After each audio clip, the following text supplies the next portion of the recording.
What is going on? Welcome back into Barley Studios. Now, as promised in the thumbnail, this is a full-on failure, you guys. Now, if you're getting into hydro dipping, don't do what I do here. As you can see, we're going to go ahead and start with probably my first hydro dip after I started really getting serious about not only cup making, but just my art in general. We start off with a full bucket of water, and we're going to start off with 3 different types of Krylon paint: red, white, and blue. Now we are making just a small tumbler here. Now this is actually a kind of like a can koozie, like a can cooler. So it has a plastic top and a bottom. I have those removed, and I do have it taped off. So that's probably the only thing that I did right in this entire process, as I taped off the actual top and the bottom, so that way there's no paint on the inside of the actual tumbler here.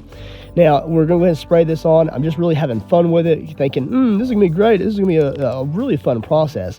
Now I had already created a wood grain texture on this tumbler here, and I'm going to state a few different problems as we go through the video here. So we'll come back to the wood grain in a little bit, but just remember that I'm going to go ahead and dip this bad boy, and we're going to see if we can get a cool overall design here.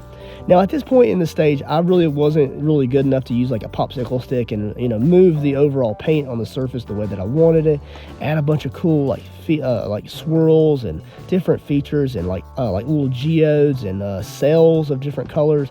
I wasn't at that stage, and this is just really bare bones. I'm just using paint, no inks or anything like that, and we're gonna go ahead and dip it in. I dipped it in with the very tip of the tumbler, worked my way down. I probably brought the side of it down a little bit too close to the water before I started kind of bringing the top part in. And then I'm like, ooh, yeah, this feels great. It's a really fun process. This is the part that's supposed to be really satisfying. All right. Okay, so one, I should have pushed it all the way into the water. I should have cleared off the top paint before I brought it out. It left a nasty drip on the outside of it. And I'm like, let me go ahead and dip it again. Now, my whole goal here was to really cover up the wood grain so that I could do like a peekaboo effect. It had a really kind of dinged out gray look because of the blue, the white, and the red together, but it really looked cool. But there were a lot of places that it didn't have coverage, and I'm like, well, I really do want a good coverage over the entire item. So let's go ahead and do it again. Maybe the second dip will give me just a cool over color over the existing base, and it will look even cooler. But the problem is, every time you do an extra layer with spray paint specifically, is that it adds extra thickness to the overall project. And this paint just keeps getting thicker and thicker. And I'm just like digging myself a hole, and I'm never going to get out of it, it feels like. So I'm really chasing it at this point. I really don't know if it's going to look good. But at this point, it's like, well, why stop? So I went ahead and applied a little bit more paint to the surface here. This is dip technically number 3, if you count the second one a little bit, just kind of getting a little bit more paint on there. Again, I didn't clear off the paint off the top, so when I pull it out, it does apply a little bit of caked paint onto the outside edges. But the design is looking pretty cool, you guys. I'm really happy with how it looks. I think there's like 1 or 2 spots that weren't covered up here, and I really was kind of happy with it, but kind of not. I really wanted to get full coverage, and I really wanted to get a little bit more red in there, a little bit more white. I feel like the thing was a little bit too blue in some areas, if I recall. And I'm like, ooh, let's go ahead and apply another layer here. Another mistake.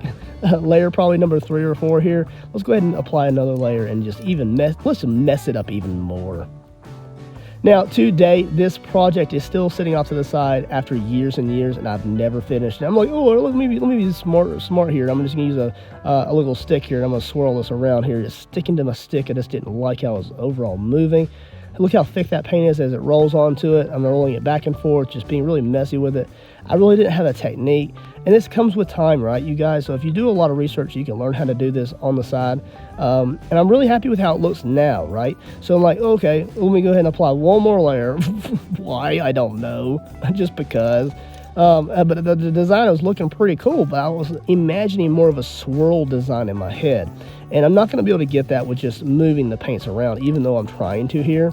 Now, as you can see, this video is very old. The content's very old. I wasn't really good at video making or video quality, but I still feel like it's such a great little advice and something for me even to look back on and say, my progress has been so great that I'm going to save this and upload it.